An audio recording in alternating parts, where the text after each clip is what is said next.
Mahkamah Konstitusi kembali menggelar sidang perselisihan hasil Pilkada Kabupaten Kepulauan Aru, Maluku Barat Daya, dan Seram Bagian Timur dengan agenda mendengar jawaban KPU, keterangan Bawaslu, dan pihak terkait dari masing-masing perkara. Kepada Majelis Hakim Konstitusi yang dipimpin Wakil Ketua MK Aswanto, kuasa hukum KPU Kepulauan Aru, Abdul Hadi Talauho, menegaskan tidak pernah ada penyalahgunaan kewenangan oleh Komisioner KPU Kepulauan Aru sebagaimana didalilkan pemohon. Bawaslu Kepulauan Aru, Yorda Borobahi, dalam keterangannya mengatakan laporan yang masuk telah ditindaklanjuti dan Bawaslu sudah melakukan langkah-langkah pencegahan melalui himbauan netralitas TNI Polri serta ASN di pemerintahan Kabupaten Kepulauan Aru. Bawaslu Kepulauan Aru menerangkan tidak pernah menerima laporan mengenai intimidasi yang dilakukan kepala desa.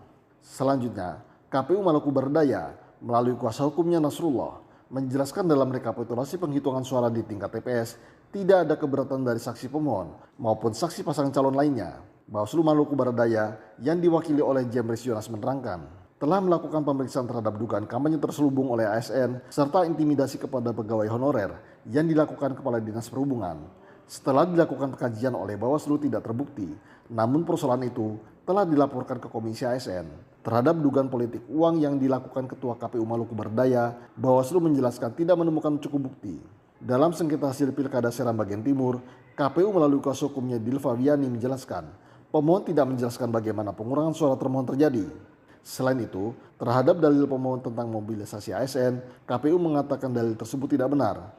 Bawaslu Seram Bagian Timur, dalam keterangannya yang disampaikan oleh Suparjo Rustam Rumah Kamar menjelaskan, terhadap temuan dugaan politik uang, Bawaslu telah menindaklanjuti, namun prosesnya dihentikan karena pelapor tidak kooperatif. Terhadap dugaan pelanggaran netralitas ASN, Bawaslu menjelaskan telah diteruskan ke Komisi ASN, sedangkan terhadap dugaan pidana ASN, Bawaslu menyatakan tidak cukup alat bukti. Ilham Riyadi, MKTV News melaporkan.